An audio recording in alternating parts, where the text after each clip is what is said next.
I guess that's the sync point. I've spent too much time on the Kendrick Lamar subreddit. I know half of you are going to respond with, "He is not your savior," because that protects you from having to engage critically with any of his work on a moral level. Ignore that detector, I'll kill you. But before you turn off what's left of your curiosity, hear me out. You don't need me to recount the Kendrick-Drake beef. You were all there.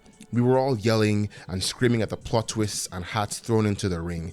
Entertainment-wise, there hasn't been anything this high profile since perhaps Jay-Z versus Nas. And even that seems a lot more measured in hindsight. Drake got manipulated and unraveled so thoroughly, an effigy so believable was erected, to the degree that most people would argue that they have some idea, some intimate idea of who Drake is just from Meet the Grahams alone. Is the portrait accurate? Does it matter? The idea of Drake, the persona of it, was disrobed, and we all saw that the man in the coat was just a couple of minors stacked on top of each other. I, at first, being a maverick, I at first honestly didn't care for the beef. I thought it was beneath Kendrick. Drake hasn't had a good album since If You're Reading This Is Too Late, in my opinion, and J. Cole has been cosplaying as a man of depth for so long, he's begun to actually believe it. Of course, there was no big three. These clowns hadn't dropped anything remotely at the level Kendrick was operating at. I'd much rather Kendrick have beefed with a Pusha T or a Chance or an Earl, people who could actually pen metaphors and stories with tact and or grace. Especially after hearing Push-Ups, this beef seemed as pathetic to me as that MGK Eminem beef. Like That was a great song. He said his piece. There was no need for a back and forth. There was no need for him to acknowledge these lame ass. And then he dropped Euphoria. And I know every lyric by heart. I was gonna show you a clip of me rapping along to the song, but I harbor very little desire to besmirch my father's good name like that. And we of course know how the rest of the story goes. I remember exactly where I was when Meet the Grahams dropped. I had just finished goofing off with my friend. And just as I was about to leave the Discord call, when I checked my YouTube notifications for new comments because I am a grotesque whore for approval, did I write this? Only to blink numbly when I saw that Kendrick dropped 3 seconds ago. When we were done listening to the song, my friend and I just sat there in silence. This shit wasn't even fun anymore. And yes, it is hip-hop beef, things get intense, but Meet the Grahams felt bigger than just entertainment. It really felt like there was a moral wrong that needed a righting. And Kendrick, being in his incredibly unique position, was choosing to do it. But then I heard Not Like Us.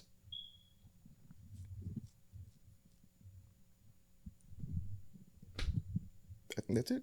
All right. Ta-ta.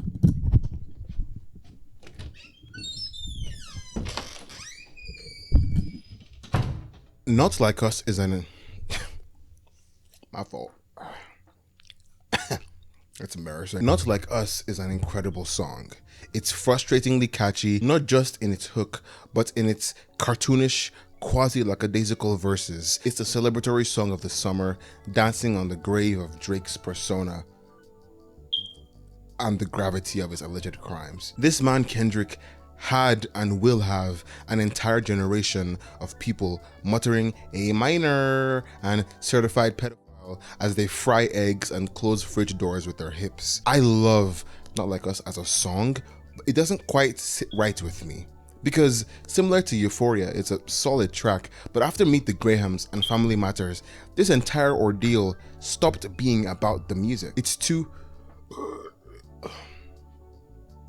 men using allegedly abused women to spar with one another. In an industry inundated with entertainers who have reserved seats in hell, the reserved seats have sharply become the entertainment. It occurs to me that I am dancing and waving to a song about a man who is touching more kids than he is Grammys. There's a video of Kodak Black dancing to Not Like Us. I'm not saying he doesn't deserve forgiveness. That was one of the pillars of Mr. Morale, and I agree. But there's a video of Kodak Black dancing to Not Like Us. I imagine he's learned his lesson, and that's great. That's amazing. He should be accepted and loved as such. But you don't get to put something like sexual assault behind you. Kodak, you did that. You will always be the person who did that. That should follow you for the rest of your life. In the pop-up show he did in June, Lamar changed one of his lines in Euphoria to "Give me Tupac's ring back, and I might give you a little respect." Those words, "give Me, Tupac's ring. Suddenly, it all makes sense.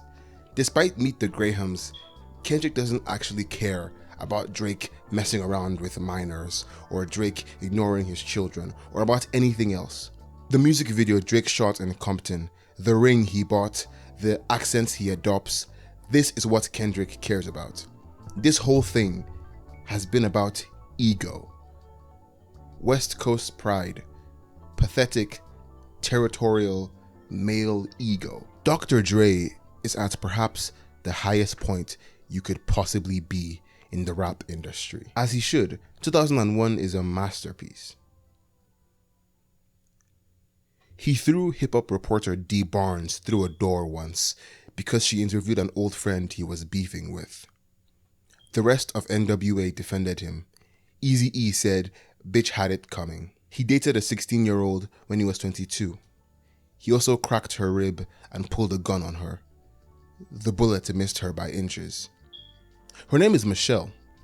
You can hear her vocals on Like That. Dr. Dre, after doing all that, walked up on that stage and said, "I see dead people." And Lamar looked elated to share the moment with him.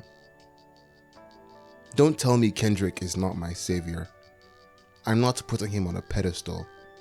I'm asking for basic decency. Not Like Us, as a song, gathered Drake's victims, took the people he wronged, and made the entire ordeal about Drake. Kendrick turned preyed upon minors into a battering ram, so that when both their eggshell egos collided, Drake's would crack first.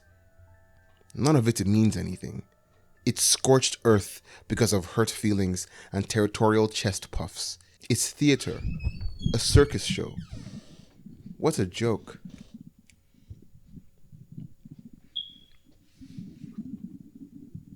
Have you been there the whole time?